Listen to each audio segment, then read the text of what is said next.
Buenas tardes a todos los asistentes y bienvenidos a este foro comunitario sobre el concepto de trabajo decente de la OIT y trabajo sexual.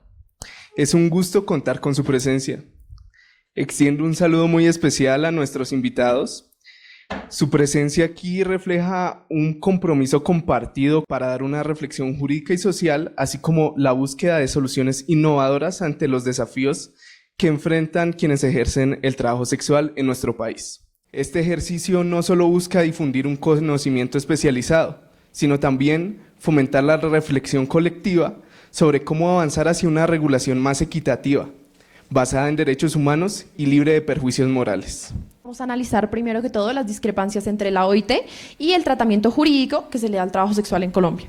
El estudio del marco conceptual es importante porque si bien tenemos en cuenta que la OIT tiene un marco robusto que ha establecido pues protecciones para los trabajadores, es importante tener en cuenta que la ambigüedad legal y la estigmatización social siguen siendo una limitación al acceso de derechos fundamentales para quienes desarrollan precisamente el trabajo sexual. Precisamente en este análisis lo que buscamos es examinar estas discrepancias entre las disposiciones de la OIT sobre trabajo decente y el tratamiento jurídico de trabajo sexual que se le da en la jurisprudencia colombiana. Para hacer un acercamiento al marco conceptual de trabajo decente, tenemos primero el compromiso internacional, porque es importante tener en cuenta que las disposiciones de la OIT tienen un compromiso internacional, que esto significa que no son solamente recomendaciones que se dan al aire, sino que deben ser adoptados por todos los estados que son miembros de la OIT.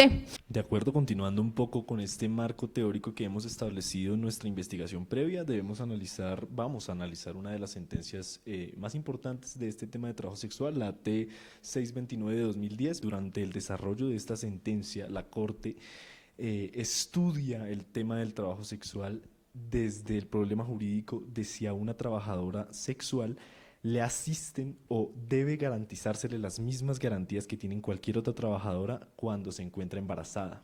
El problema jurídico se basa en que sí debemos reconocer estas garantías cuando el contrato se está lisiado por un objeto ilícito. Básicamente y tristemente, la Corte en esta sentencia no le otorga las protecciones a la trabajadora sexual al decir que el objeto de su contrato es ilícito, básicamente pues violando todo este marco garantista que se ha querido construir con la evolución del trabajo pues sexual en Colombia. Bueno, seguido a esto vamos a analizar la sentencia T-629 de 2010. Entonces, pues la Corte aborda si se debe proteger a las trabajadoras sexuales o trabajadores sexuales contra la discriminación a grupos marginalizados. Básicamente lo que hace la Corte es primero hacer algo que es bastante simbólico, y es lograr que pues los agentes policiales pidan unas disculpas públicas, y también ordena la creación de protocolos y reparaciones para mejorar la interacción entre autoridades y trabajadoras sexuales.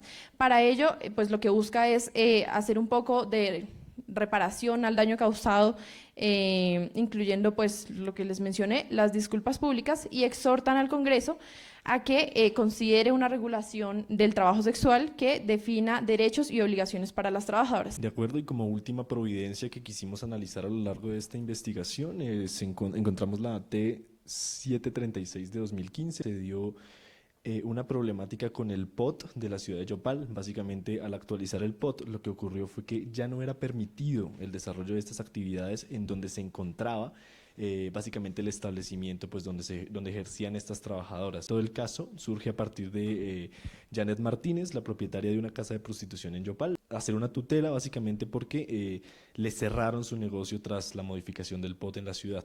La Corte en este caso muestra su postura un poco más garantista, precisamente porque exhorta a entidades administrativas del municipio a que reubiquen a las trabajadoras, sirvan o les garanticen actividades alternativas que puedan desarrollar mientras pues se desarrolla pues este conflicto. Que la Corte desarrolla es el derecho a la igualdad que tienen estas trabajadoras. Básicamente la Corte dice que se les deben respetar sus derechos laborales, aún más siendo uno de estos grupos que han sido históricamente marginalizados. ¿Qué implicaciones va a tener estas providencias y el análisis de las recomendaciones de la OIT para los derechos laborales. Primero encontramos que hay una vulnerabilidad persistente.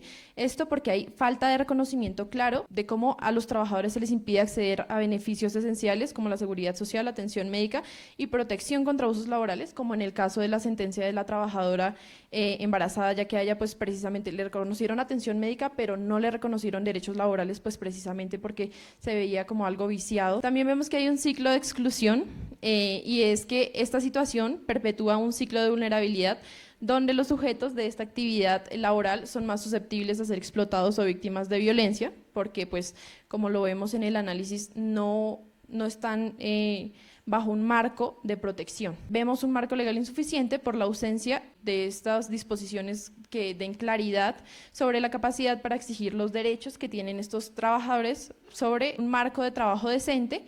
Y pues esto hace que se refuercen esos estigmas sociales que dificultan la inclusión pues, de los trabajadores sexuales en la sociedad.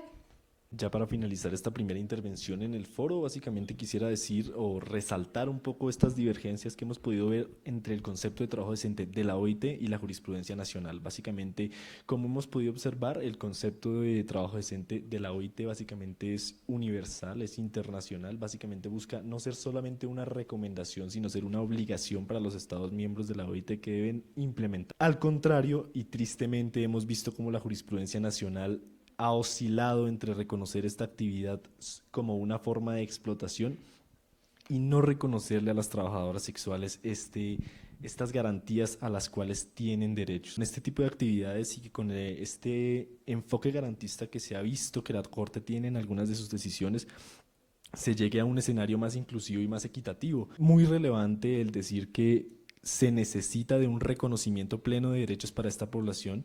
Se necesita un marco regulatorio mucho más claro. La Corte ha exhortado, pudimos verlo ahorita, desde el 2010 al Congreso de que haga un marco regulatorio claro para estas trabajadoras y aún no se ha materializado unas leyes o unas disposiciones de importancia para este grupo social. Se necesitan protocolos de protección y se necesitan políticas públicas inclusivas hacia estos trabajadores que puedan garantizar que verdaderamente se les esté otorgando las garantías de las cuales tienen derechos. Buenas tardes. En un primer momento nos gustaría proponer unas palabras que nos sirvan de antesala al desarrollo de este evento, este foro.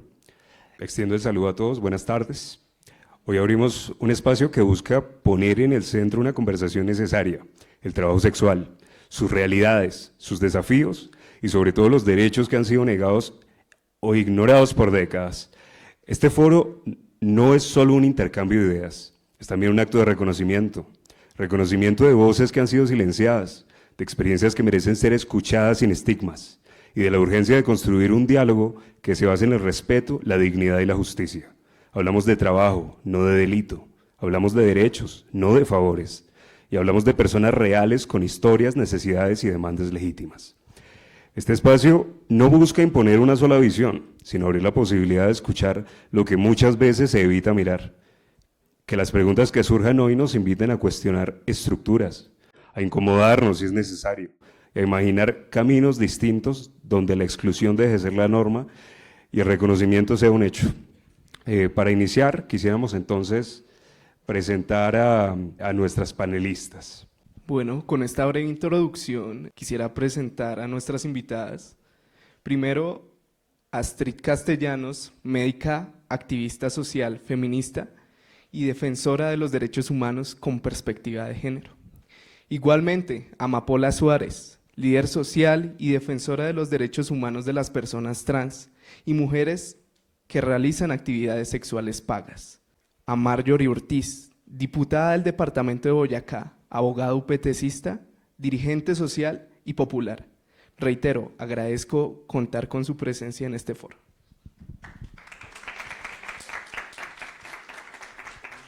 Para dar inicio al panel, me gustaría entonces más o menos prestarles algunas indicaciones, y es precisamente que plantearé alguna serie de preguntas en las cuales quiero que cada una de ustedes pues tenga participación y nos puedan orientar respecto a las posturas. En un primer momento, el primer planteamiento que me gustaría hacer es ¿cuál es la problemática que más aqueja a las trabajadoras sexuales actualmente en Colombia? Bueno, Trabajo sexual en Colombia, como en muchas partes del mundo, tiene acepciones y denominaciones desde los puntos de vista diferentes de la sociedad. Realmente en Colombia el trabajo sexual como tal, a la luz de los derechos, no es reconocido aún, ¿no? Se habla todavía de prostitución, y la prostitución básicamente es un concepto que está derivado de un fenómeno social comercial, en donde se responde a la oferta y a la demanda. Lo principal es la discriminación, especialmente la de tipo social, ¿no? La estigmatización. Las personas que ejercen el trabajo sexual, bueno, aquí nosotros estamos acostumbrados a ponerles nombres bonitos a todo, ¿no? Entonces, los adultos mayores, yo soy adulta mayor, pero prefiero que me digan cucha o vieja. Y yo que he estado en contacto con tantas trabajadoras sexuales, dice que trabajadora sexual sin derechos, sin absolutamente nada, nosotros somos putas. Listo, sencillo. Y por otro lado, pues hay una situación difícil, y es que se ha mezclado el concepto de trabajo sexual con el trabajo de explotación sexual y con el concepto de trata de personas. Entonces, esa confusión de meter todo en un saco también muy propio de nuestra Colombia, ¿no? Pues eso genera también mayor discriminación en poblaciones como esta, que está básicamente sometida a dos cosas, como ustedes ven, la incoherencia de tipo jurisprudencial, ¿no? En donde las mismas jurisprudencias y las mismas leyes van en contra hasta de la misma Constitución Política de Colombia. Las sentencias de la Corte, bueno, hoy día no sé qué decir de las Cortes, pero de todas maneras, este grupo específico de trabajadoras sexuales, que además no se mira desde los derechos sexuales y derechos reproductivos, no se mira desde ahí, desde los derechos, porque ahí implica un concepto que es la autonomía del cuerpo. Entonces, por supuesto, el estigma mayor es la condena social, por un lado, y la incoherencia jurisprudencial por el otro. Creo que esas son las dos condiciones más graves para trabajadoras sexuales. Bueno, agradecer la invitación al profe Néstor, a los chicos, chicas del semillero, del grupo, que nos invitaron. Siempre es un gusto poder salir de los escenarios hostiles de lo político y llegar a los escenarios bonitos de lo político. Y la universidad es un escenario profundamente político. Por eso, digamos, es más cómodo venir a hablar, discúlpenme la expresión, de las putas en una universidad que hacerlo de pronto con mis compañeritos. Pero bueno, son discusiones que trae la vida. Quiero plantear un par de elementos. Para mí hay un elemento fundamental que quizá es el que marca la mayor ruptura social, no solamente en cómo se construye la norma, sino también en cómo se vive el territorio. Y es que el Estado colombiano, a pesar de que en 1991 consagró una constitución y que hablaba de un tema de garantías de derechos, algo que inclusive se hablaba en la Constitución de Tunja de 1811 y todo lo demás, pues ha creado una visión, sigue manteniendo una visión del ciudadano como feligrés, del ciudadano ligado a una visión teológica. Y ojo, yo no peleo con los católicos, son bonitos, son amigos, tengo un montón de amigos de ellos, no los discrimino por católicos, pero esa mezcla entre el Estado y la religión y esa visión del ciudadano como feligrés hace que muchísimas discusiones que parecen políticamente correctas o políticamente incorrectas, depende de quién las mire, terminen siendo desechadas por una construcción social que parte de una moral. Y entonces esa visión del feligrés, no del ciudadano, sigue teniendo un peso que se ve reflejado políticamente. Y la carga política de ese peso ha llevado a que el Estado colombiano tenga el segundo problema, que se llama una ausencia de reconocimiento normativo. ¿Y por qué digo ausencia de reconocimiento normativo y no digo ilegalidad y otras palabras? Y es porque, en efecto, la prostitución, y ustedes lo han escuchado y yo también, dicen los que no conocen mucho de historia, pero dicen que es la profesión más antigua. No, la profesión más antigua es el chisme. El diablo llegó y empezó a echar chisme con el otro. La prostitución no es la más antigua. Pero es una cosa que nosotros no podemos negar como un fenómeno tangible, concreto y presente de manera permanente en la historia. O sea, la prostitución no apareció hace 20 años, ni hace 100, ni hace 200, ni hace 300. Y nosotros no podemos seguir asumiendo que algo que no nació hace 100, ni 200, ni 1000 años siga siendo negado.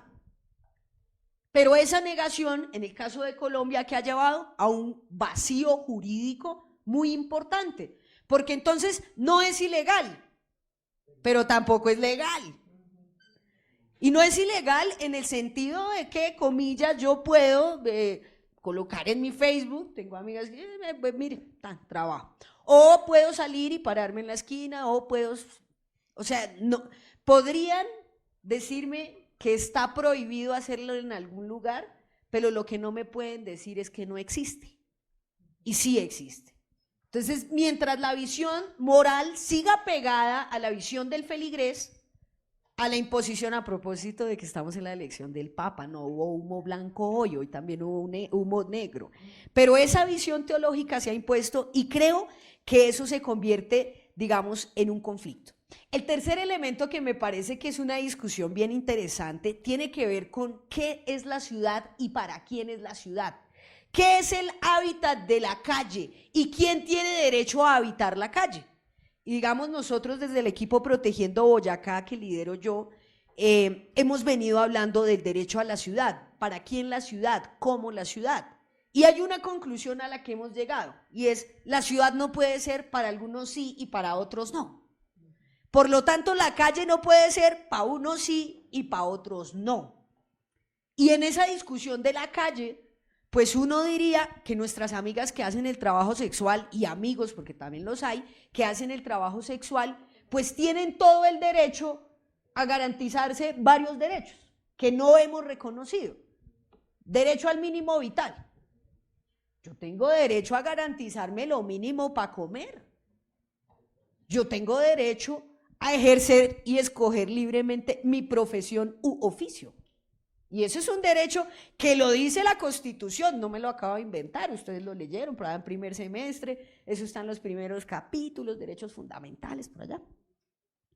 Entonces, el problema de la construcción normativa es que desconoce que hay una realidad que es tangible, que se presenta en el hábitat de la calle, pero yo estoy restringiendo el espacio para donde trabajan ellas. Entonces, yo me acuerdo que una vez un académico, claro, lo dije con ironía, ¿no? Un académico llega y dice, acá en la ciudad de Tunja era alcalde él, entonces él dice, no, pues el tema para resolver eso de las putas y eso, saquémoslas de la ciudad.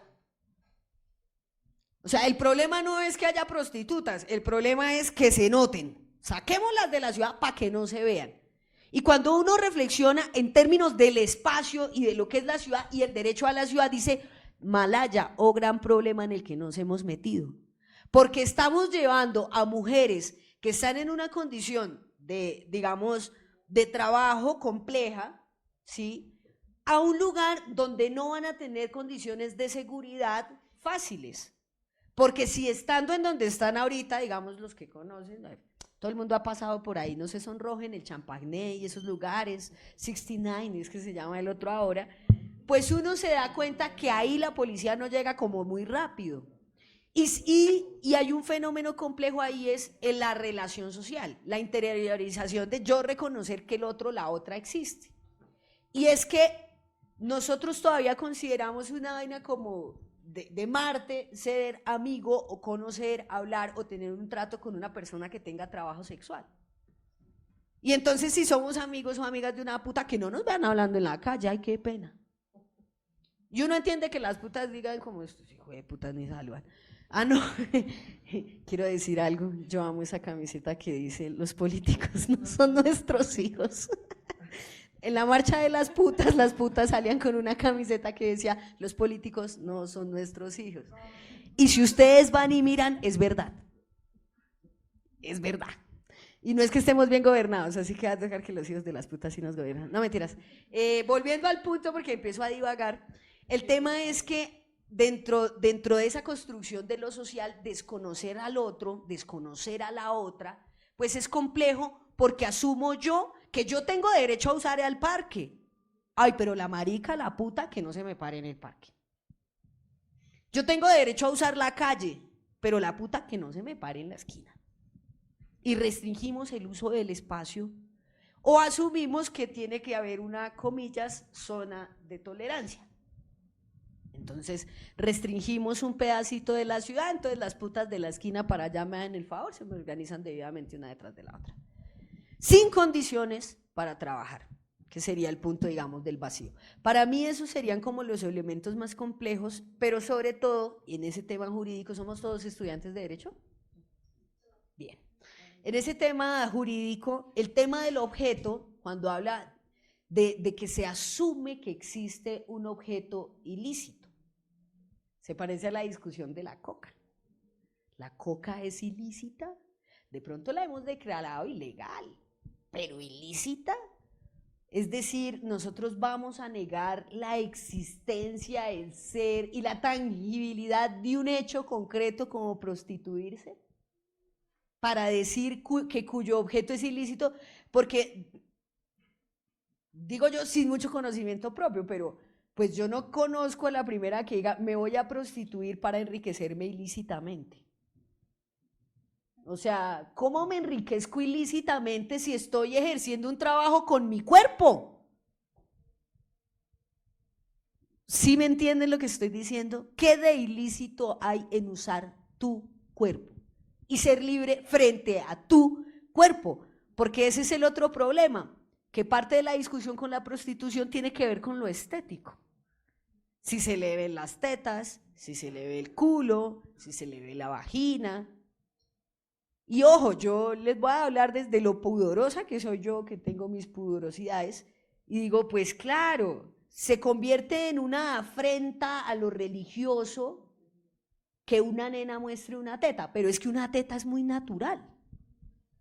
O sea, díganme qué distancia hay realmente en la observación de una teta cuando la saca una mamá y le da leche a un niño a cuando aparece en una revista.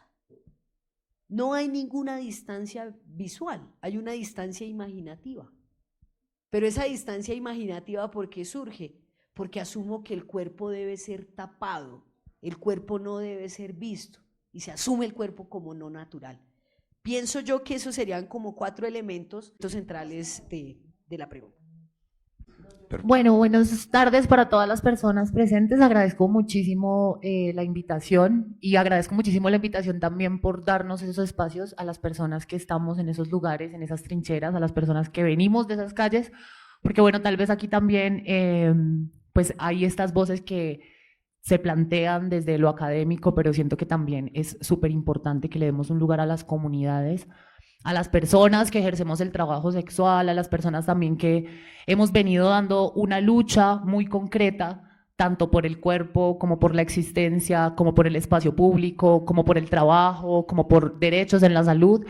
Y pues bueno, para hablar de pronto de cuáles son las principales problemáticas que tenemos las trabajadoras sexuales en el país, tendríamos que hablar pues precisamente de esa ambigüedad que nombran desde lo legal, que precisamente que en la ley colombiana aparezca de diferentes formas, es decir, que hayan leyes que están regulando de pronto los establecimientos, pero hay leyes también que están hablando de el trabajo sexual autónomo, pero a su vez también hay leyes que están hablando de la trata de personas y de la explotación sexual, y resulta que a veces están todas metidas en la misma bolsa.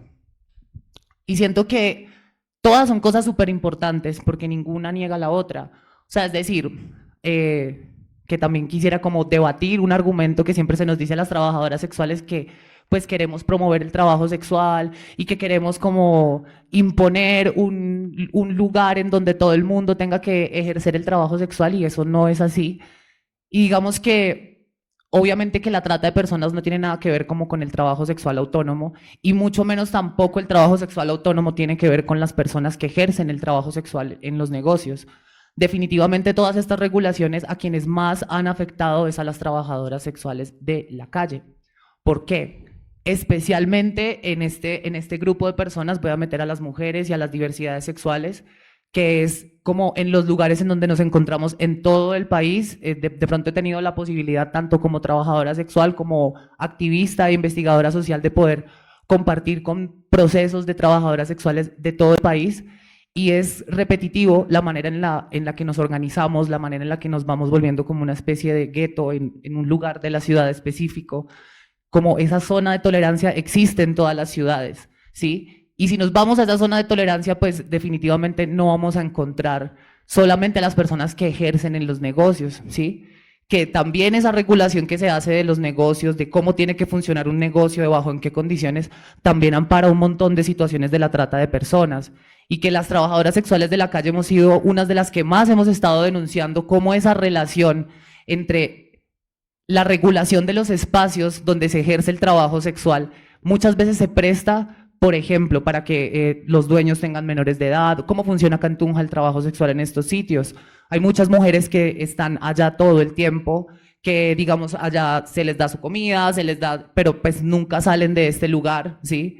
Muchas veces con el agravante de pronto de ser mujeres migrantes, mujeres que están en relación como de que no pueden tener sus documentos, bajo coerción de amenazas, ¿sí? Por eso también desde los activismos del trabajo sexual callejero pues hemos planteado un montón que necesitamos una regulación para el trabajo sexual autónomo, porque ha sido dentro del trabajo sexual autónomo donde hemos encontrado maneras de protegernos ante estas violencias. Sin embargo, el que hayamos encontrado ciertas herramientas para protegernos de esas violencias no quiere decir que no sigan sucediendo, y precisamente esas ambigüedades pues hacen que haya como una jerarquía, unos cuerpos más importantes que otros, unas putas más importantes que otras, unas situaciones más graves que otras, pero tristemente las que estábamos en la calle pues quedábamos en el último orejón del tarro, teniendo la imposibilidad de habitar el espacio público, porque si entonces ya te leyeron como trabajadora sexual, entonces ¿tú qué haces parada en la calle? No sé si de pronto pues les pasa a ustedes de que salen y se paran en la calle y les preguntan por qué están en la calle. O sea, creo que la calle es un espacio en donde pues estamos todas las personas, según también lo legal. El derecho a ese espacio público no tiene como una jerarquía, ni viene a escoger tú sí, tú no, tú para afuera, o bueno, tú para tu casa, no sé, bueno. Entonces digamos que esta ambigüedad nos genera pues obviamente como una situación bastante compleja, porque es estar presentes en todas las discusiones en donde se trata y se habla acerca del trabajo sexual, pero sin embargo nosotras no poder ver nunca cómo esto se transforma en un ejercicio de derechos humanos para nosotras, cómo esto se puede transformar en garantías frente a la violencia que vivimos. Tristemente, como que muchas veces lo que nos convoca a estar hablando de estos temas son situaciones terribles, son casos terribles, y es tremendo que tengamos que tener un caso atrás del otro, y atrás del otro, y atrás del otro, y atrás del otro, y que vengamos a los espacios institucionales o a los espacios en donde podemos ejercer de pronto una voz o levantar una voz de denuncia y nos digan que, bueno, que Boyacá es un remanso de paz, que acá no pasa nada, que es un territorio seguro para las mujeres, que Tunja es un territorio seguro para las mujeres, cuando, pues bueno, por ejemplo, acá en Tunja lo mejor que se pudo plantear para las trabajadoras sexuales fue váyanse. Se hace como un plan de ordenamiento territorial en donde se nos cita a una socialización del plan de ordenamiento territorial para decirnos, bueno, si han visto dónde quedan los puteaderos de Tunja, por allá al norte, bueno, allá les toca ir a trabajar.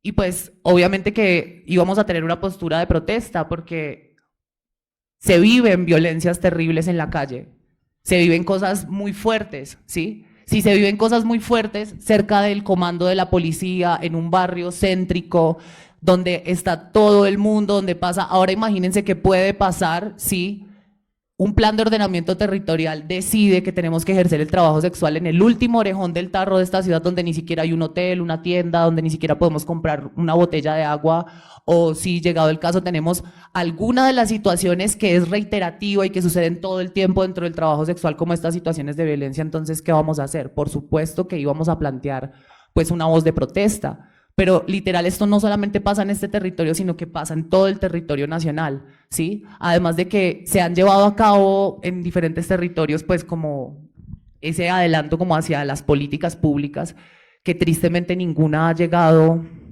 pues a un buen término, ¿sí? ¿Qué pasó, por ejemplo, en Manizales? Que en Manizales pues se venía desde un proceso también súper interesante, pero sin embargo el día de hoy las chicas que ejercen el trabajo sexual se multiplicaron, hay ahora 2 plazas en la calle, sigue siendo la situación supremamente precaria, supremamente violenta, ¿sí? Entonces pasan esas cosas, como que por un lado se quiere mostrar de que estamos en un goce y en un ejercicio de nuestros derechos cuando eso no está pasando, ¿sí? Y esto sirve para que las alcaldías, gobernaciones o políticos de turno estén diciendo, hoy vengan, miren que yo estoy aquí ayudando para esto, se van y como si nada hubiera pasado, viene otra persona con otro parecer, con otro pensamiento político y tira todos los procesos al piso y volvemos otra vez a estar de aquí para allá, entre una mediana postura de pronto como de regulación o de derechos humanos a una represión extrema. Y es, por ejemplo, el caso de Boyacá. Por ejemplo, en Duitama, ¿qué ha pasado? O sea, en Duitama hemos tenido todas las alcaldías que han venido a proponer, pero solamente con una alcaldía hemos podido tener una conversación respetuosa. O sea, una conversación que no sea ustedes son unas prostitutas, ladronas, drogadictas, son lo peor de la sociedad. Y bueno, yo entiendo que tal vez nos quieran leer desde ese lugar. Yo entiendo que tal vez nos quieran tirar, pues, pero definitivamente no es una postura que genere una solución o genere un ejercicio, vuelvo y digo, de derechos humanos, o que, por ejemplo, esto haga que podamos ir al médico, ¿sí? O que, bueno, porque también, no sé, siempre se piensa que solamente las personas trans o las personas diversas somos las que estamos ejerciendo el trabajo sexual en la calle, y no es así. Y todas las que estamos en la calle, todas sufrimos unas violencias terribles, por ejemplo, cuando queremos acceder a cualquier servicio médico. El hecho de que tú te nombres desde el trabajo sexual o hables de tus actividades, porque pues si a ti te pasa una situación en la salud en relación a eso, pues tú tienes que hablar de eso. O sea, yo no puedo ir al médico a inventarme qué es lo que me pasa, porque entre más sincera sea yo con el médico, pues mejor atención podría tener. Pero ¿qué pasa cuando también hablamos de eso en el sistema de salud? O sea, ¿cuántas veces hemos tenido que pelear porque nos atiendan a una compañera apuñalada que está en esa situación de pronto de gravedad entre la vida y la muerte? Y nos dicen, es trabajadora sexual, está contaminada de todas las cosas, a mí me da asco. O cómo es esa manera de tratar a nuestras existencias. Entonces, pues problemáticas, siento que hay muchas, y todas estas ambigüedades pues han generado, digamos, pues estas situaciones. Pienso yo que una regulación del trabajo sexual autónomo pues nos puede ayudar precisamente a que tengamos la voz nosotras mismas de ese trabajo y que podamos procurar que no sean otras personas quienes decidan cómo tenemos que ejercer el trabajo sexual ni bajo qué condiciones tenemos que ejercerlo, porque también en este lugar del trabajo sexual autónomo pues nos hemos encontrado un montón de personas que también hemos estado y habitado tanto las industrias del trabajo sexual, puede ser la webcam o los lugares donde se ejerce el trabajo sexual. Y creo que en las calles y viéndolo desde la perspectiva de la autonomía, pues también pensamos en otras perspectivas en donde podamos tener mejores calidades de vida, en donde podamos también ejercer esos cuidados colectivos que no los podemos ejercer, por ejemplo, trabajando en un lugar. Sí, ustedes no se imaginan el nivel de coercitividad y vigilancia en el cual viven las mujeres o las personas diversas que ejercen trabajo sexual en sitios, en negocios que están regulados, ¿sí? Entonces, pues bueno, yo creo que de pronto que esta discusión nos permita para entender que esto sucede como en 3 ámbitos diferentes. El hecho de que nosotras estemos hablando de derecho no quiere decir que apoyemos la trata de personas ni la explotación sexual. Apoyamos la autonomía de cada persona sobre decidir sobre su cuerpo, y también estamos en contra en todos los sentidos, también teniendo en cuenta que hemos sido víctimas de esa violencia, en contra de la trata y en contra de la explotación sexual. Por eso creemos que pues la legislación o bueno, la ley tendría que estar mirando cada cosa desde una situación aparte. Agradecemos mucho cada una de las opiniones de ustedes. Siento que contribuye de manera bastante contundente a este debate, precisamente hablando de estas inconsistencias que tiene la ley para regular esta situación, un poco más dictada por principios morales, un poco más dictada por teología, incluso muchas veces por nociones que simplemente se centran en un entorno meramente subjetivo, mucho más que algo que ampare a la población que ejerce este tipo de actividad. La siguiente pregunta que les quisiera plantear es: ¿qué medidas urgentes debería adoptar el Estado para enfrentar la violencia sistemática que enfrentan las trabajadoras sexuales? Bueno, lo primero es reconocer el trabajo sexual como un derecho. Mientras eso no se reconozca, pues si un derecho no se reconoce, ni se ejerce, ni se regula, ni se protege. Entonces tiene que haber un reconocimiento. Por fortuna, los vacíos legales han permitido, por ejemplo, la creación de sindicatos de trabajadoras sexuales. Yo tuve la fortuna de conocer a Fidelia Suárez, que es la presidenta de, ¿cómo es que se llama este? Se llama Sintrasesco. Y Fidelia es una mujer de Córdoba, y ella comenzó su vida de trabajadora sexual en Tunja, en la UPTC, cuando estaban acá los hermanos Zuleta. Ella ya es una persona mayor. Entonces, imagínense, no reconocen el trabajo sexual, pero sí reconocen un sindicato de trabajadoras sexuales. Las ironías, ¿no? Sí, claro. Y bueno, a nivel internacional, pues hay una serie de protecciones en donde realmente los países sí acatan ese compromiso internacional con la OIT, ¿no? Colombia a veces, pero sí se pasan por la faja todo, hasta la corte, todo, aquí se pasa por la faja todo. Pues se supone que las determinaciones, porque no son recomendaciones, sino las determinaciones de la OIT son vinculantes para los estados compromisarios.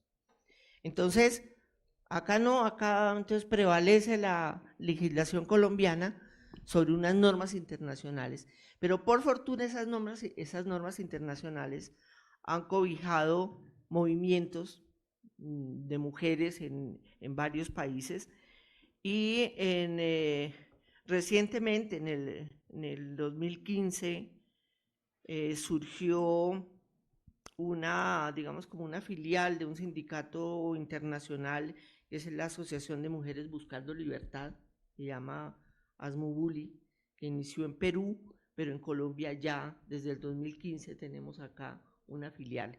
Y recientemente apareció otra que tiene su ámbito más que todo en Bogotá, donde hay bastante problemática con el trabajo sexual, que es Astrasex. Y digamos que esa contradicción de no reconocer el derecho, pero sí reconocerlo en forma de asociación, pues eso dice mucho de cómo se maneja la legislación colombiana, y sería un excelente escenario para hacer análisis y demás desde el derecho, desde la jurisprudencia. Entonces, ¿qué habría que hacer? En primer lugar, reconocerlo, y reconocerlo a la luz de los derechos humanos.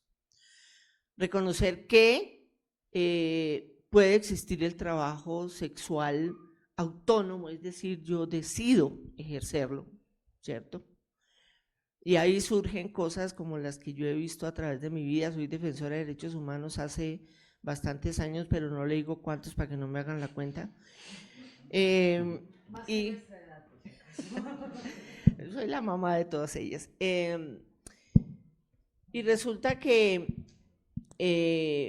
desde hace tanto tiempo, este reconocimiento a la luz de los derechos humanos tendría que estar reconociendo este tipo de poblaciones, pero pues estamos en un país muy marcado por la intervención de las iglesias, de las religiones, y pues eso dificulta un poco. Cuando los chicos me dijeron, que además los felicito, excelente trabajo, y este foro además como lo han planteado, súper. Entonces decía, trabajo sexual frente a trabajo decente, ¿no?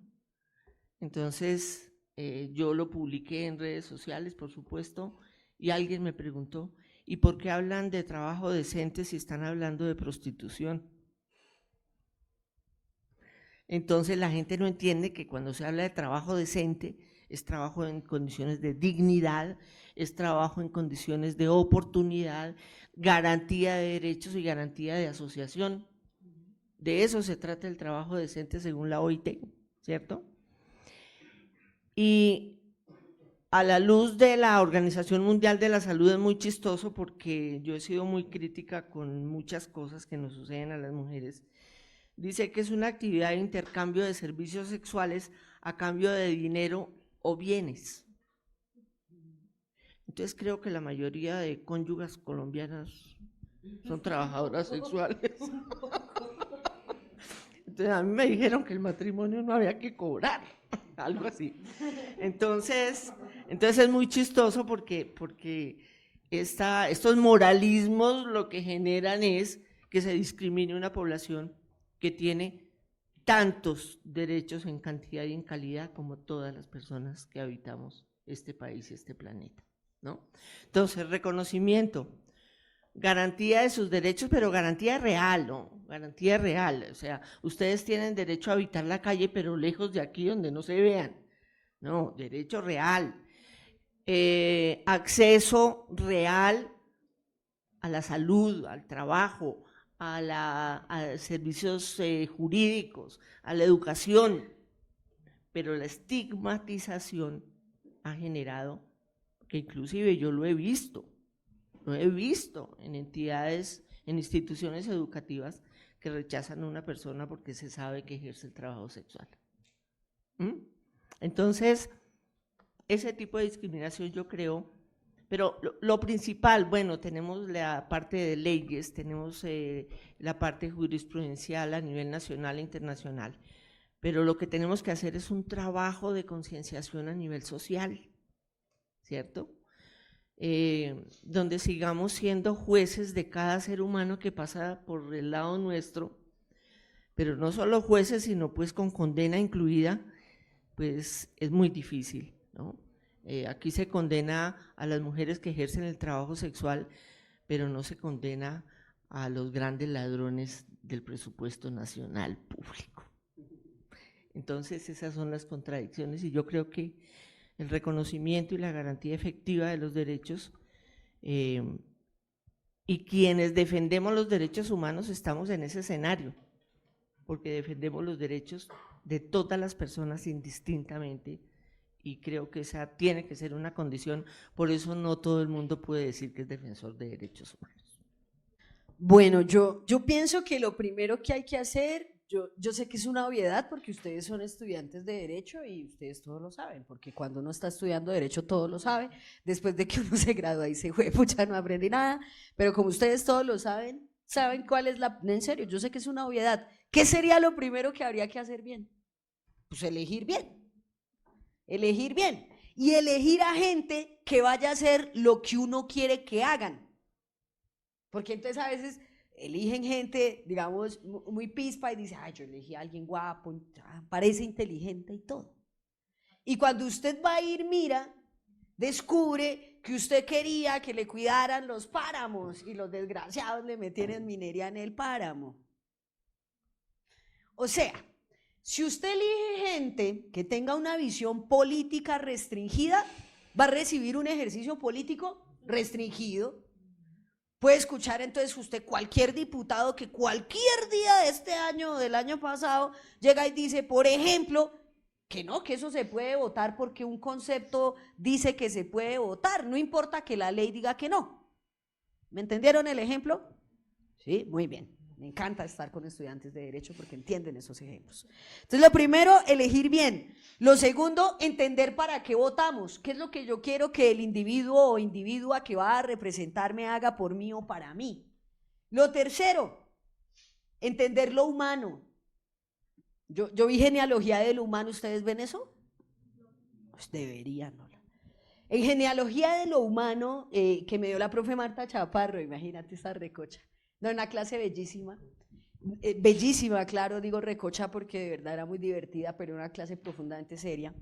Hablábamos de que cuando uno entiende y reconoce al otro como humano, tratando de no verlo desde la visión teológica, desde la visión académica, desde esas visiones, mejor dicho, de volverse a cuando uno es niño chiquito y mirar a la gente así, eso ayuda a que uno deje de andar maltratando a los demás. Porque ¿cuántos niños chiquitos han visto ustedes que para jugar con otro niño le pregunten cuánto gana, cuántos años tiene, qué tipo de ropa usa? No, ustedes han visto cómo hace un niño chiquito le dice que quiere jugar y ya, y se acabó, y juegan, ¿sí? Entonces, entenderse desde lo humano, ver al otro como igual, verlo como normal, como natural, como alguien que no es ajeno. Lo otro sería hacer pedagogía. Y sí, hay que hacer pedagogía para entender que el otro tiene el derecho a existir, tiene derecho a usar la ciudad, tiene derecho a estar por ahí. Pero entonces también surge una necesidad en esa pedagogía, y es entender que hay cosas que son voluntarias y no obligatorias. Pongo un ejemplo. Cuando se habló de interrupción voluntaria del embarazo, la iglesia se enloqueció, porque ellos pensaron que iban a salir las feministas, siga, lleve 3 embarazos por el precio de 1. ¿Por qué? Porque asumieron no que era voluntario, sino que era obligatorio. Entonces, ¿va a abortar? ¿Cuándo va a abortar? Le faltan unos días, vaya, aborte. No. Entonces, en este caso, el reconocimiento del derecho tiene que pasar por entender que hay un ejercicio de la voluntad. Pero también tiene que pasar por entender que no es una negación del derecho del otro. Y parece una pendejada esto, pero no es una pendejada. Ustedes alguna vez, de pronto ustedes son más jóvenes que yo y todo eso, tal vez no, pero de pronto algún rumor les llegó. Habían unas generaciones que en lugar de pelear pensión para ellos, peleaban porque los profesores tenían pensión. Qué gente tan inteligente. En vez de decir, ala, ¿por qué no tratamos de hacer que el derecho sea para todos y para todas? Es, uy, no, pero es la tapa que esos cuchos se pensionen, y es que 2, 3. Y por allá es cuando estaban a gallos, 4 pensiones les dan, pura carreta, pura carreta. Pero si ustedes se dan cuenta, no entendíamos que reconocerle derechos a alguien no es negárselos a otro. Que reconocer que alguien tenga la posibilidad de ejercer un derecho no obliga a que lo haga. ¿Listo? También sería importante entender que no nos pueden engañar con argucias legales. No sé si ustedes han leído alguna vez un viejito que se llama George Orwell, que escribe un libro muy lindo que se llama Rebelión en la Granja. Si no lo han leído, léanlo. Si les da pereza leerlo, hay un video en YouTube. Si les da pereza ver el video, hay película. Si les da pereza la película, hay infografía que resume todo lo anterior. O sea, opciones de entender esto las van a tener. El tipo en una parte del libro cuenta que escribieron como las leyes, porque hay acá una batalla animal, se apropian de una granja y se vuelven los animales dueños de la granja. Es una recocha. Y entonces escriben todos los animales son iguales en una pared. Y pasa el tiempo y se embroman con eso de la granja y los animalitos y tal.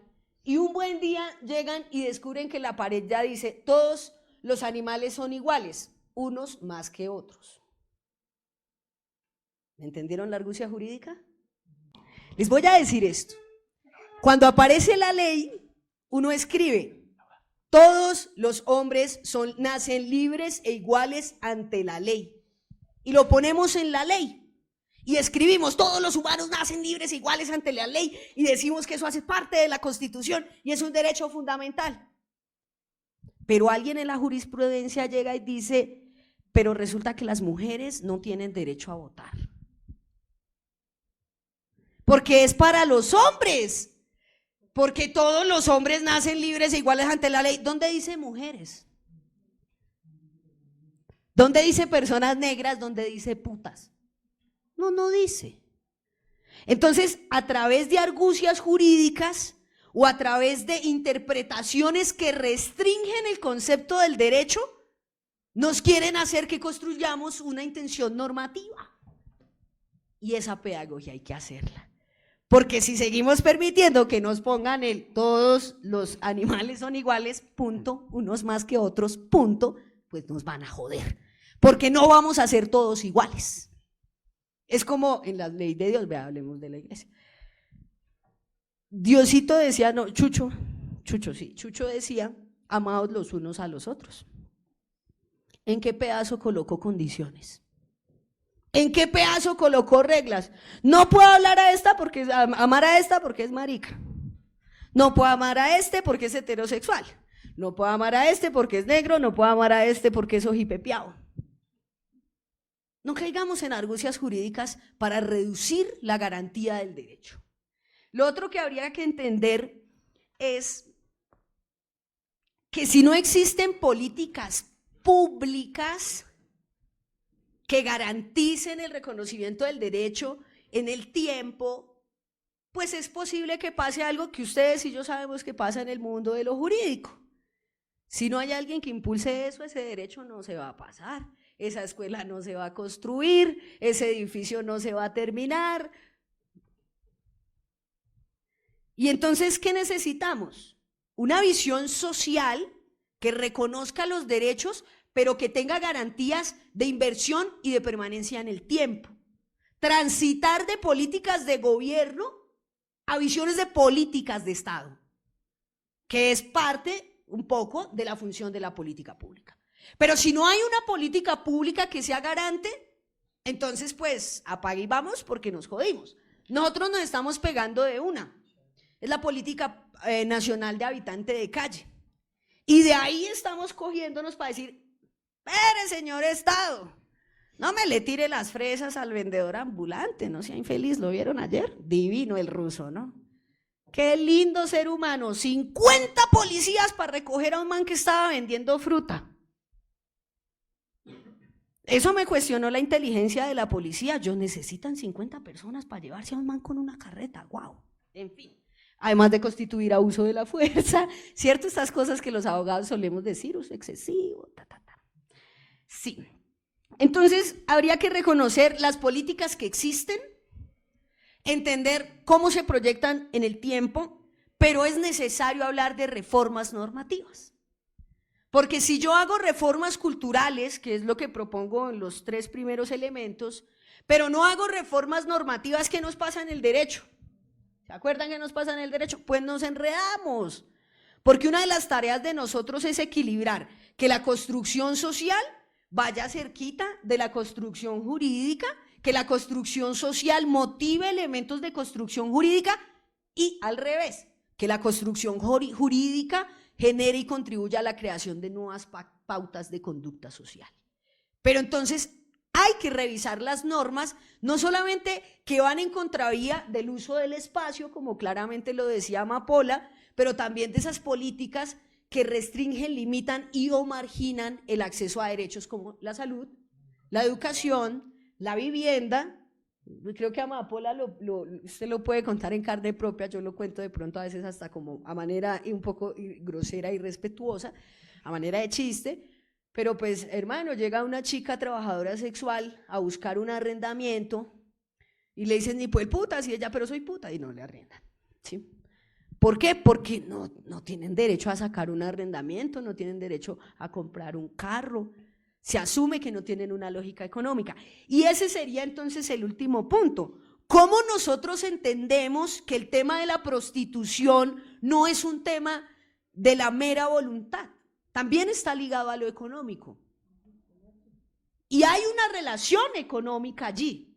No sé, en el mejor de los casos me gusta putear y espero que me paguen bien por hacerlo.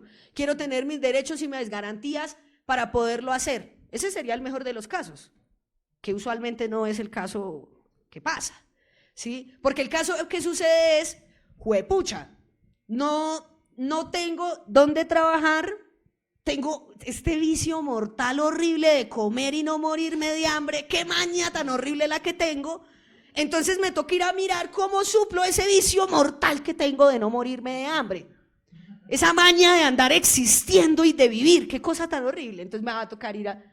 ¿Y se resuelve en dónde? Pues en ese escenario. Y a veces dicen, no, saquémoslas de allá, démosles una alternativa de empleo, una alternativa económica. Pero la alternativa que yo le doy, voy a decir eso con respeto, ojo, todo lo que yo digo es con respeto, así parezca que no, todo bien, ¿no? Asuman que es con respeto, así no parezca. Y es que yo le voy a dar a usted una alternativa económica donde usted se gana la mitad de lo que se ganaba puteando. Pues no me sirve. Si usted no me da una alternativa económica que mejore mis condiciones y me sale mejor ir a putear, pues yo me devuelvo a la esquina porque me sale mejor putear que gana de trabajo 8 horas y me gano un mínimo, puteando, comillas es un ejemplo, no sé si sea verdad, pero sé que puede pasar, puteando 2, 3 días me gano el mismo mínimo y no me mato tanto y no tengo un jefe infame que me esté diciendo qué tal. Sí está de buenas, pero sí ve que no les cache tanto, pero digamos 4 días así como para cuadrarse bien lo del salario, ¿ven? Entonces, mientras no exista la alternativa económica, ¿yo qué les digo? ¿Que vivan del amor de Dios? No, terminan montando una iglesia. porque eso sí, o sea, la manera de vivir del amor de Dios es una iglesia, y eso da plata, ¿sí? Pero las nenas no pueden vivir del amor de, bueno, podrían sí montar en una iglesia, pero no viven del amor de Dios. Ellas viven ¿de qué? De comida. Y si no se entiende que hay una discusión económica en la mitad de esto y que desafortunadamente esa discusión económica tiene que ver con la estructura social, porque no nos hemos pensado la construcción social en el territorio. Entonces no solamente no nos pensamos cómo usar la calle y cómo usar la ciudad y quién habita en dónde, sino que no nos pensamos cómo se produce la riqueza en el territorio. Y esa sí es la discusión central. ¿Cómo se genera la riqueza en el territorio y cómo se distribuye? Porque cuando yo logro encontrar la manera en la que distribuyo la riqueza, reduzco todas las conflictividades sociales. Todas. Pero, y creo que la última cosa es, que lo hablábamos anoche con el equipo hablando de habitante de calle, ¿saben qué es lo que falta? Cariñito, amor, respeto, reconocimiento por el otro, reconocimiento por la otra. Entender que por más que sea una decisión en ejercicio de la conciencia, no obedece solamente al deseo personal. Una decisión de trabajar en estos escenarios tiene toda una visión de una estructura y de una lógica económica sistémica. Bueno, yo tratando como de agarrarme de varias cositas frente a lo que pienso que se debería hacer, pues estoy muy de acuerdo con respecto a lo que tú dices en cuanto a esas visiones que tenemos, que no son armónicas y que generan que unas personas seamos súper diferentes a otras. Yo pienso que hay que tener en cuenta pues varias cosas, ¿no? Tú hablabas como pues de las personas de pronto que quieren ejercer el trabajo sexual, que igual yo ejerzo el trabajo sexual, que eso no quiere decir que sea el lugar en donde yo quiera estar en la vida, ¿saben? Y creo que eso es una relación igual que tenemos todas las personas con el trabajo, porque hay muchas personas que vivimos y no nos gusta el trabajo que tenemos, o hay una relación conflictiva frente a ese trabajo. Pero pues también hay personas que lo quieren hacer y también hay personas que deciden levantar su voz y hablar desde ese lugar y también parece pues algo muy valiente, ¿sí? Sin embargo, pues, no sé, me quedaba sonando mucho como, por ejemplo, todas las veces que nos han propuesto soluciones, que pues son soluciones, o sea, ¿cómo se plantea una solución una persona que no ejerce el trabajo sexual, que no tiene ni idea? ¿Cómo se plantea, digamos, cuál es la realidad, cuáles son las problemáticas, ¿sí? Y pues muchas veces como en la solución no somos participantes de esa solución, sino que simplemente tenemos que venir a sentarnos a que nos impartan la solución. Entonces, como no hacemos parte de esa construcción, pues es una solución que es como no sé, o sea, ponernos un pantalón de otra talla, o sea, es algo que no cuadra, no queda, no se asemeja, no es armónico de pronto a la realidad que estamos viviendo, ¿sí? ¿Cuántas veces hemos visto en todos los territorios que, o sea, vienen y lo único que generan también es como esa división entre la comunidad? ¿Por qué? Porque es como, bueno, queremos que dejen el trabajo sexual. Y créanme que muchas lo van a querer dejar porque no es algo fácil. Es algo en donde también se viven unas situaciones muy fuertes y muchas compañeras van a querer, no sé, de pronto tener una posibilidad, o sea, y he visto cómo esto es utilizado como para ser instrumentalizado para que los políticos de turno estén diciendo como, miren cómo estamos haciendo, se acabó, se acabó. Conozco casos de compañeras que les han dado becas para estudiar en educación superior y a la mitad de la beca, chao. O sea, se entendía que esa compañera estaba atravesada por la clase social de una manera en la que ella no tenía la posibilidad de acceder a esos estudios superiores por una situación económica estructural, porque la clase social también nos atraviesa. Somos, o sea, a veces yo quisiera entender en dónde estábamos las trabajadoras sexuales frente a ese tema de la clase obrera. Yo me siento clase obrera, pero a veces dando esta discusión siento como si estuviéramos como 50 pisos por debajo de eso, ¿sí me entienden? Y no solo las trabajadoras sexuales, como que habemos unos cuerpos, unas existencias que al parecer de ese ojo, al parecer de esa manera de ver a las personas, pues somos menos, somos como malditas, como que no valemos, como que es imposible que se planteara algo en relación a eso, ¿sí? Y me pregunto, por ejemplo, también qué pasa cuando las personas que están en contextos carcelarios plantean una lucha por sus derechos, pero es que usted está en la cárcel.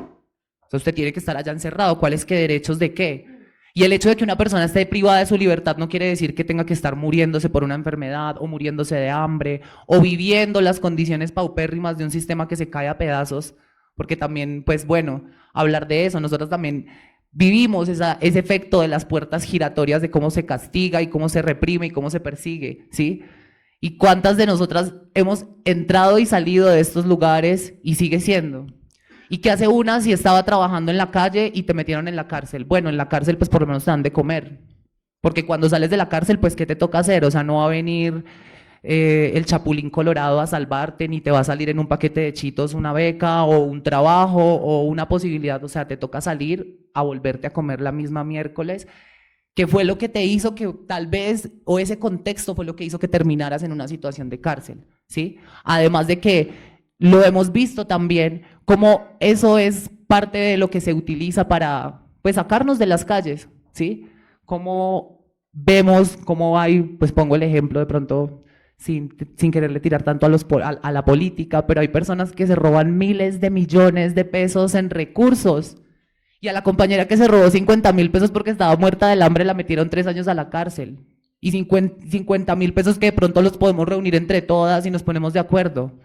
Pero no, a la persona que se robó todos los recursos es una persona que la tenemos allá puesta en un pedestal y es nuestro ejemplo moral a seguir, pero esa persona que por desespero se robó esos 50.000 pesos o el caso, por ejemplo, del tipo que se roba un cubito de Maggi y lo meten a la cárcel.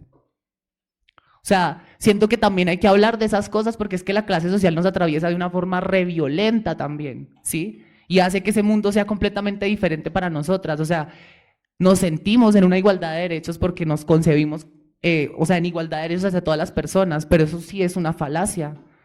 Si aterrizamos eso como que todos somos iguales, entonces no hay clase social, no hay raza, no hay género, o sea, y se esfumaron en 3 segundos todas las luchas sociales que han existido en torno a la humanidad, ¿sí? O sea, somos iguales en el ejercicio de ejercer esos derechos, pero existe un mundo, existe un sistema, existe un capitalismo que ha hecho que estemos en lugares diferentes, ¿sí? Y eso hay que reconocerlo. Que hablemos de eso no quiere decir que queremos ser mejores que ustedes o que queremos tener más derechos que las demás personas, porque también eso es algo con lo que nos tiran un montón, como, por ejemplo, esta semana en concreto se relacionaba la radicación del proyecto de ley integral trans con la violación de menores de edad.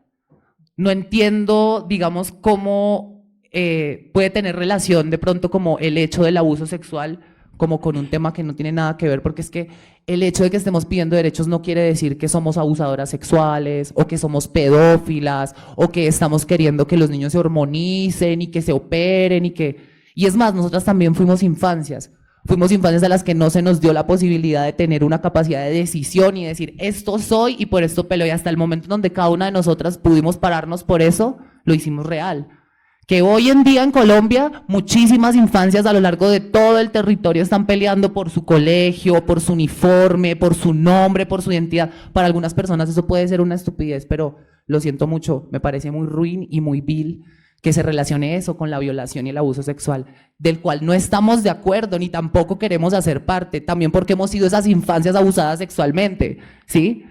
Y qué tristeza que se nos niegan todos los sentidos, o sea, no fuimos infancias, no vivimos esas situaciones, y usted viene aquí a traerme el infierno hecho persona con todos sus hijos, no es así, o sea, y es lo que hablaba Marjorie, o sea, si seguimos teniendo una concepción que no es laica de un Estado que es laico, o sea, es absurdo una tener que ir a dar discusiones de derechos humanos a escuchar personas religiosas a meterte sus pareceres por la cara, y si no es eso, entonces también, no sé, sectores fundamentalistas, sectores feministas fundamentalistas también a meter sus pareceres o sea, de frente a como no es, y no me parece. Yo siento que frente a eso sí habría que haber como esa conciencia social, como esa garantía de derechos, pero por otro lado algo que me parece también súper importante, y yo siento que no vamos a ir a ninguna parte hasta que deje de existir esa impunidad que hay y haya justicia hacia los casos que tenemos en todo el país.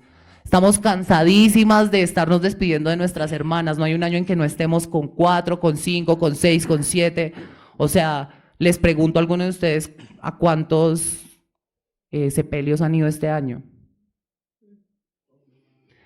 Y a mí me parece una tragedia que nada, o sea, como que cuando yo me pregunto en el año cuántas veces se me mueren compañeras que he conocido, compañeras con las que me he parado a trabajar en la calle, ¿sí? Y pienso, bueno, pero ¿y por qué esta realidad es tan recurrente para nuestra existencia? ¿Sí? Estamos cansadas de tener que ir a dejarlas ahí y que no pase nada, porque no pasa nada, porque la justicia no está, porque están los casos, están las cosas, estamos investigando, estamos diciendo, pero no, eso no pasó, eso no es así. O sea, como que todo siempre tiene que quedar del lado del castigo, porque son formas que se ejercen para castigar nuestras existencias. Entonces yo creo que también tiene que haber como un avance frente a ese tema de la impunidad, porque no existe una justicia para las personas que ejercen el trabajo sexual. No existe una garantía de que todas esas violencias que se han cometido sean reconocidas, porque cuando queremos hablar que hemos sido violentadas por la institucionalidad también nos cierran la puerta en la cara. ¡Pah! Y pues es muy difícil querer venir a dar esta discusión de cambiar las cosas y tener que sentarnos a escuchar todas estas cosas, como si yo creo que cualquier persona se siente mal, porque es que no somos una pared, somos personas de carne y hueso que sienten, ¿sí? Y esas violencias obviamente que hacen mella en nuestro cuerpo, esas violencias nos enferman, esas violencias. Entonces, quisiéramos también y es esa lucha grande por toda Colombia, de que cada caso que ha sucedido no quede en la impunidad. Si vamos a la fiscalía y analizamos todos los casos que tienen que ver con trabajo sexual o personas diversas, es una tragedia. O sea, no se ha investigado nada, casi un 80 y tanto % de impunidad. O sea, entonces también creo que para poder generar, incluirnos, yo creo que también hay que reparar y armonizar un montón de situaciones que han sucedido y nunca se han reconocido. Agradecemos mucho cada una de sus valiosos aportes. Particularmente me agradó bastante este énfasis de la marginalidad, particularmente de la profesión, un poco precisamente lo que se proclama en nuestra normativa de una igualdad que eventualmente en un contexto real, por supuesto, no se percibe, un liderazgo que eventualmente termina teniendo una dirección más hacia causas quizás no de igualdad, sino de banalizar, de invisibilizar y de quizá incluso tergiversar el concepto de un trabajo que eventualmente sigue ubicándose en el mismo plano de dignidad que el resto de los trabajos. En ese mismo sentido, también me gusta ese énfasis que hacían respecto a la criminalización, que digamos que en escenarios como que atacan el erario público, el robo precisamente de nuestros dineros, es mucho o le resulta muchísimo más importante, le resulta mucho menos importante, perdón, que el sencillo sancionatorio sobre el ejercicio, digamos, del trabajo sexual. Obviamente algo que nos resulta completamente absurdo por demás. Me gustaría plantear quizás un último interrogante. Este último interrogante constituye lo siguiente. Desde la mirada abolicionista, se afirma que el trabajo sexual es una forma de explotación que debe ser erradicada. ¿Cómo responder a esta postura desde una perspectiva que priorice la autonomía, la voz y la agencia de quienes ejercen este trabajo? Bueno, mira, yo hablo como defensora de derechos humanos. Como defensora de derechos humanos tenemos que mirar la realidad. Lo que existe tiene un sentido de por qué existe. Para hacerles una analogía, les cuento que yo fui sindicalista en la UPTC y durante 15 años. Y cuando asumí la presidencia de ASOPROFE, que era un sindicato alternativo que se creó para defender a los docentes ocasionales, ¿cierto? Entonces tuve enfrentamiento con el ASPU, que es el sindicato nacional, porque ellos decían, no, si se defienden los derechos de los ocasionales, se está reconociendo la existencia de los ocasionales y entonces no logramos que a todos los vinculen de planta. Pero desde la visión de derechos humanos, y lo sigo sosteniendo, mientras una circunstancia exista y se vulneren los derechos de 1, 100 o miles de personas, tenemos que defenderlos. Entonces, lo mismo pasa con la postura abolicionista. Claro, el mundo ideal, pues, que no tuviera que existir. con la tendencia abolicionista de las feministas, estoy completamente de acuerdo en que la explotación sexual no debe existir, en que la trata de personas no debe existir, pero que el trabajo sexual como una expresión autónoma y como una expresión de la autonomía del cuerpo, pero no solo del cuerpo, sino una opción de libertad de las personas, ¿cierto? Pues yo creo que hay que seguir defendiendo los derechos de las trabajadoras sexuales, de las prostitutas, de las putas, hay que seguir defendiendo sus derechos. ¿Por qué? Porque casi ningún Estado está garantizando a las trabajadoras sexuales el pleno disfrute de sus derechos humanos, pero sin discriminación, pero en condiciones de dignidad, ¿cierto? Entonces, si no se hace ese reconocimiento, por supuesto que entonces no trabajemos por ellas, porque eso no debería existir. Entonces no trabajemos por los niños que aguantan hambre, porque eso no debería existir. No protestemos por el genocidio de Gaza, porque eso no debería existir. Pero existe. Y mientras exista vulneración de derechos humanos, y esa es mi perspectiva como defensora de derechos humanos, no creo que un ser humano pueda declararse defensor de derechos humanos si de una u otra forma discrimina a alguien o una población que está siendo víctima de vulneración de sus derechos. Eso es lo que yo creo desde mi visión de derechos humanos. El trabajo sexual existe y tiene que estar considerado como un trabajo en condiciones de dignidad y, como lo dice la OIT, como trabajo decente, así los moralismos rechacen el término. Bueno, sí, es una pregunta interesante. Yo creo que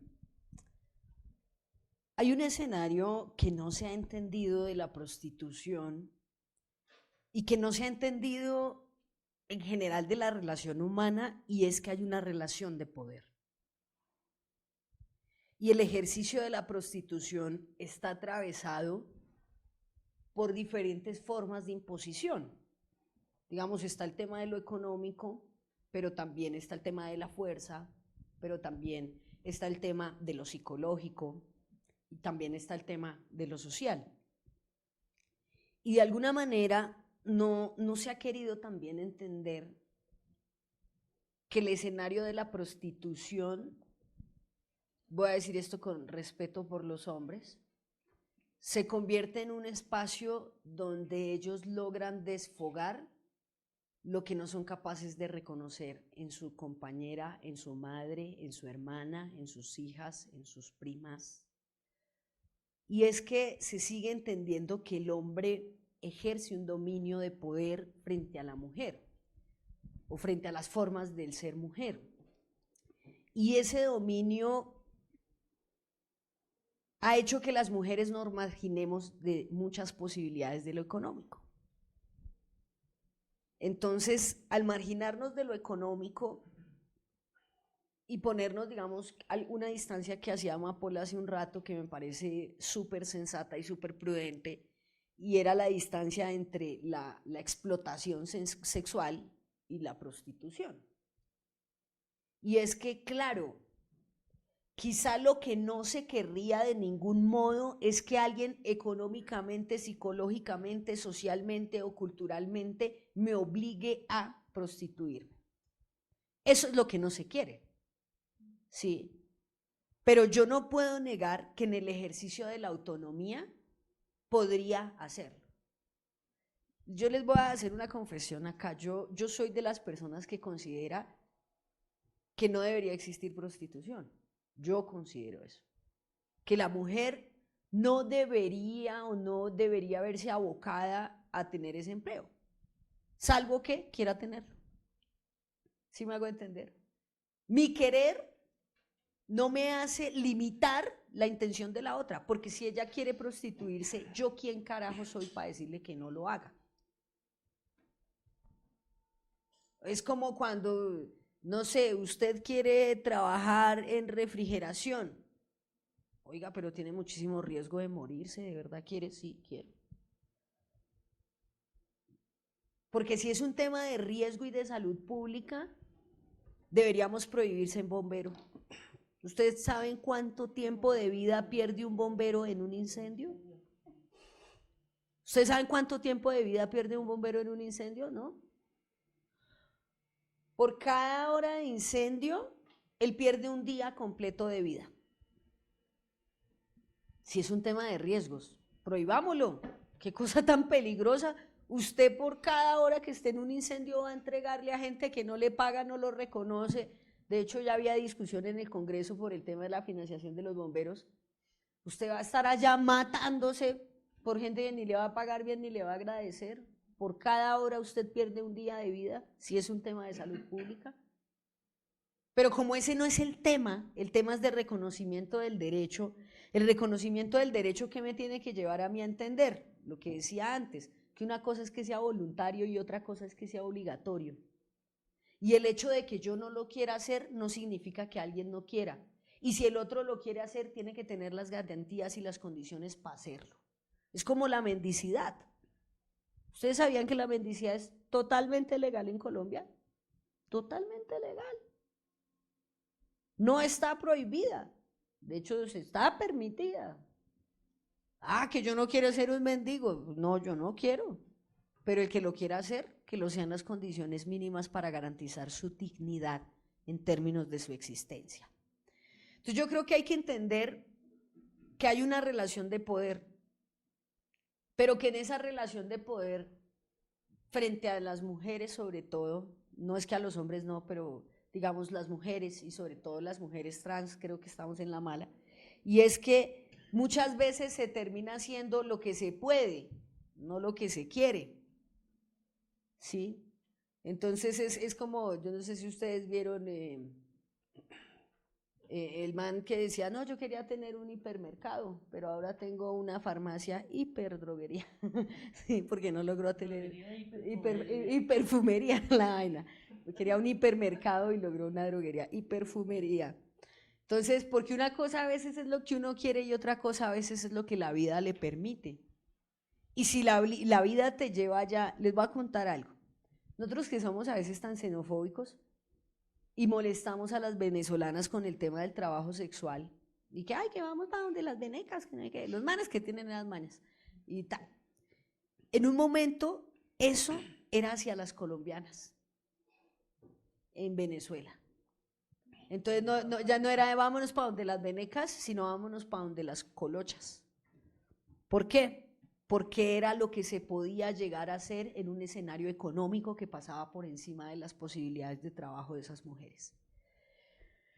Yo creo que es importante entender que se trata de reconocer el derecho, no de limitarlo, y que reconocer el derecho y el derecho del otro y del otro que es más débil termina ampliando el derecho de los demás. Y voy a poner un ejemplo.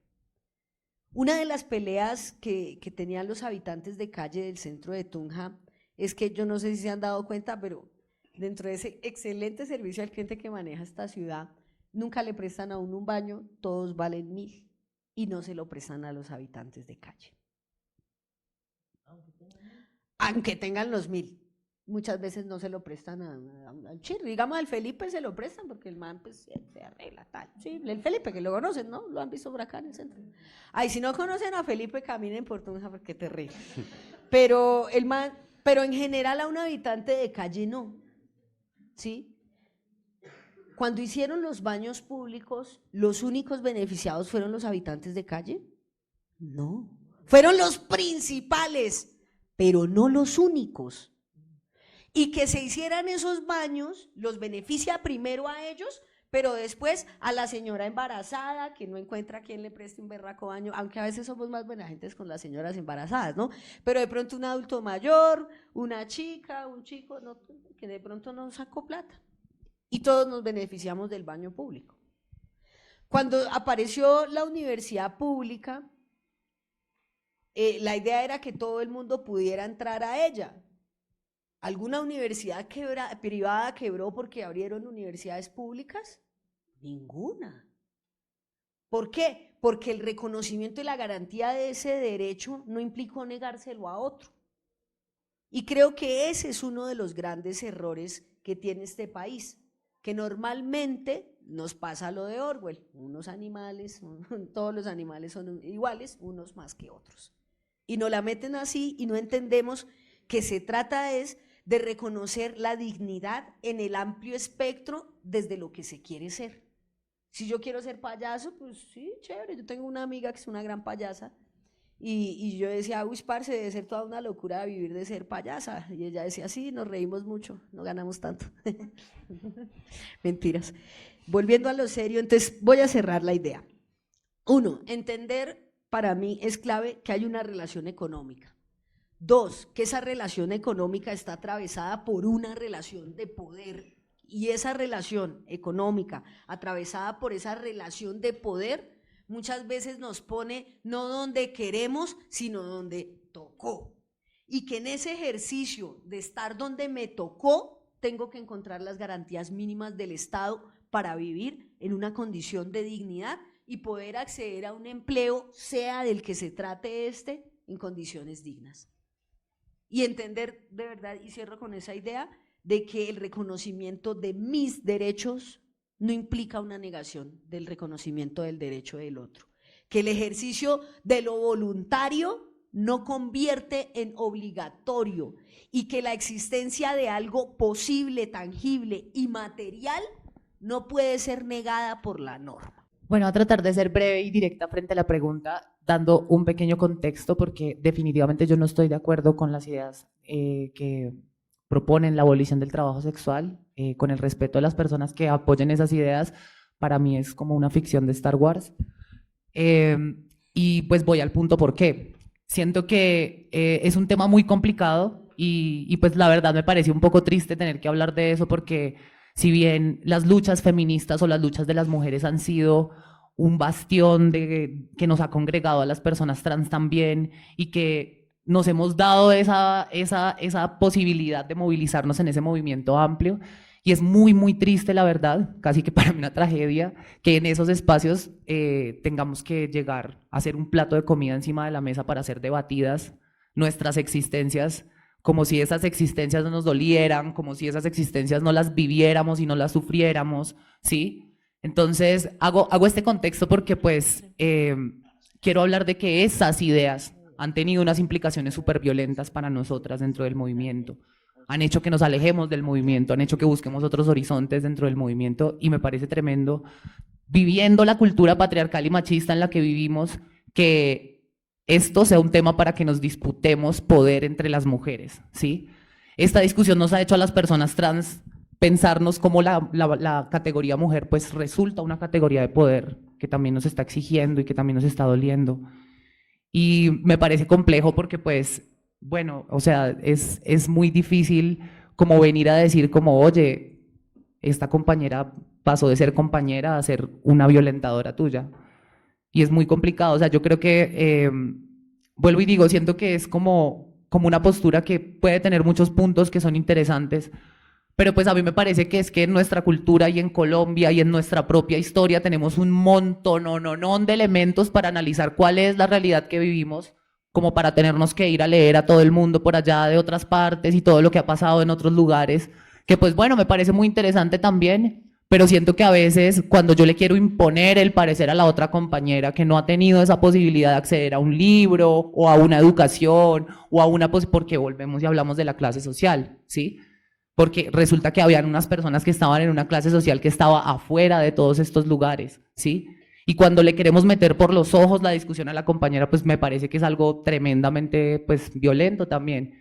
Y tremendamente violento y un despropósito porque ¿por qué las mujeres nos teníamos que estar violentando de esa manera cuando ninguna se salvaba de estar atravesado por ese aparataje del capitalismo, por ese aparataje del patriarcado, ¿sí?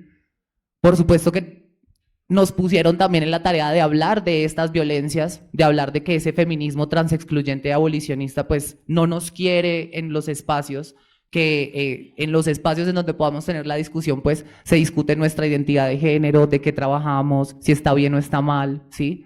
Y vuelvo y digo, me parece una cosa pues muy cruel y yo creo que hay que acercarse un poquito más a las situaciones, o sea, no está mal que tengamos un lugar de privilegio o que seamos de una clase social, pero eso no niega las realidades de otras personas, ¿sí? Ni el hecho de que nosotras estemos ejerciendo el trabajo sexual o que seamos personas trans quiere decir que seamos entes malévolos en el feminismo que queremos destruir a las mujeres. O sea, ha sido, si ustedes se dan cuenta, se parece mucho cierto discurso de, ay, vienen a violar a todos los niños, como, ay, vienen a borrar a todas las mujeres y vienen en contra de todas las mujeres y bla, bla, bla, y bueno. Obviamente que creería ya ahora como en el sentir que nosotras las trabajadoras sexuales sí que somos abolicionistas. Nosotras sí que podemos hablar del cansancio de ejercer el trabajo sexual, del disguste, de la violencia, de todas esas cosas que sufrimos porque lo vivimos en carne propia. Entonces, pues bueno, no sé, me parece a mí que frente a eso pues vamos a tener que seguir planteando pues eso, ¿no? Tener que tomarnos la palabra y tener la voz y tener también que alzar la voz cuando se está invisibilizando nuestras realidades de vida, cuando se nos está violentando desde este lugar. Nosotras no tenemos en ninguna parte pronto esa intención de generar el borrado de las mujeres o que se imponga el imperio de la prostitución, no, para nada. O sea, yo creo que las principales personas que quisiéramos dejar el trabajo sexual somos las trabajadoras sexuales. Y yo llamo a las compañeras que han tenido esas posturas, porque sé que en este espacio hay personas que profesan esas ideas y a que le caiga el guante que le chante y la queso, de que deberíamos acercarnos un poquito más a las situaciones reales, porque, o sea, es muy fácil ver las cosas desde un telescopio, es muy fácil que yo me pare desde la ventana de mi casa y vea con unos binoculares a esa chica que está parada allá en la esquina y diga, ¡ah! Terrible, terrible, porque sí es terrible, eso estaba hablando de cosas terribles. Pero déjenos decir y hablar y contar esas historias a nosotras, porque para eso nos estamos comiendo la miércoles, perdón por decirlo, pero para eso estamos en ese lugar en primera persona y no necesitamos que vengan otras personas a hablar por nosotras, ni necesitamos que nos vengan a decir qué es lo que nos puede salvar, porque efectivamente hay esas diferencias y pues yo creo que venir a plantear las ideas desde unos ideales más creados y sintéticos acerca de las ideas que tenemos del feminismo, pues yo estoy como en completo desacuerdo con eso. Soy más como de el territorio, de lo propio del territorio, y creo que como territorio tenemos muchísimas particularidades. Y agradezco también mucho pues también a ese otro lado del feminismo que nos ha abrazado fuertemente, a todas las feministas negras, a todas las feministas indígenas, a todas las feministas campesinas que, o sea, como que también hemos entendido cómo la clase social nos tiene en un lugar diferente, y eso no era una discusión en contra de nadie, ¿sí? Era podernos encontrar y reconocer qué era lo que pasaba, ¿sí? Por supuesto que pues yo creo que estoy como en total desacuerdo como de estas posturas que vienen pues a plantearnos una abolición del trabajo sexual, pero sin un cómo real y sin que las personas que ejercemos el trabajo sexual seamos protagonistas de ese cambio. Entonces pues siento que pues son de pronto personas que sí se piensan un montón de cosas, pero pues desde un lugar demasiado distante. Entonces, de pronto también mi invitación es que se acerquen a las calles, a las compañeras, que se tomen un tinto con la compa que se para en la esquina, que vayan y hablen un rato. Tampoco es que pues éramos tan terribles, ¿no? Y yo creo que también romper esas dinámicas sociales que plantean, uy, yo contigo no hablo porque, o sea, no, jamás, de lado y lado, porque creo que lo construimos de lado y lado. O sea, a mí me resulta demasiado molesto de pronto como o tensionante o me genera mucha ansiedad estar en un espacio como este, porque yo no pertenezco de pronto a una clase social o como que el lugar de pertenencia mío es como distinto, ¿sí? Pero si de pronto yo vengo con el prejuicio, pues de pronto tampoco se abre esa posibilidad, y yo creo que es el llamado a que dejemos el prejuicio en todos los sentidos. O sea, como que hay unas maneras que nos separan del otro, y el otro es esa imposibilidad al otro, y esa imposibilidad al otro, y esa imposibilidad al otro, y yo siento que son cosas como que tenemos que ayudar a romper, y maneras de ayudarlas a romper pues es acercándonos a las situaciones reales, ¿sí? A las calles, porque calles donde se ejerce el trabajo sexual en Colombia hay por todas partes. Si no nos vamos por todos los pueblos de Boyacá, nos vamos a encontrar lugares en donde, ¿sí? Sin irnos como tan lejos, ¿no? Entonces, no es tan difícil, no es una realidad que tengas que ir hasta la luna para encontrártela, la tienes afuera de tu casa. Entonces, no es tan difícil acercarse a esa realidad. Y yo creo que cada quien desde sus lugares de privilegio, desde también saber que están estudiando una carrera, que tienen un conocimiento que puede ser estratégico y que puede ayudar a las personas también, pues, poner esos conocimientos en práctica, ponerlos a esa disposición de la sociedad que lo necesita, que pues en ese sentido no solamente las personas trans o no solamente las trabajadoras sexuales necesitamos un cambio en esta sociedad, creo que somos una sociedad profundamente sumergida en unas problemáticas pues bastante complejas, entonces pongamos esas cabecitas, esos corazones y esos sentires a trabajar en ese mundo que queremos. Consideramos que cada una de sus participaciones ha sido excepcional de cara a contribuir a este debate que decidimos plantear en este escenario. Siento que los ejes que pudimos esclarecer el día de hoy, dígase relaciones de poder, relaciones económicas, autonomía del cuerpo o incluso el mismo hecho de desmitificar el ejercicio del trabajo sexual, son algunos de los pilares que intentaba procurar este evento en concreto. Agradecemos mucho a cada una de ustedes, agradecemos a la señora diputada Marjorie, agradecemos a la lideresa social Amapola Suárez, agradecemos a la médico Astrid Castellanos. Quisiera dejarles una frase de una feminista mexicana que leo mucho porque está muy aterrizada en nuestras realidades. Y dijo esto para hablar de lo que las sociedades en general piensan y sienten respecto al trabajo sexual, que no existe, sino a la prostitución. Dice que es un espacio social, cultural y político de la sexualidad prohibida, explícita y centralmente erótica, de la sexualidad estéril, de la sexualidad no fundante de futuro. ¿Pensamos eso? La realidad es otra. Muchas gracias. Procedo entonces con las palabras de clausura. Gracias a todas y todos por haber sido parte de este evento. Hoy no solo compartimos ideas, pusimos sobre la mesa realidades que durante años han sido invisibilizadas. Escuchamos testimonios, reflexiones y propuestas que nos recuerdan que el trabajo sexual no puede seguir siendo abordado desde el estigma o la omisión, sino desde la dignidad, los derechos y el respeto por la autonomía. Este foro no cierra la conversación, la abre. Nos vamos con más preguntas, con más desafíos, pero también con el compromiso de no callar lo que se dijo aquí, de llevar estas voces a los espacios donde se toman decisiones y de seguir construyendo desde lo colectivo.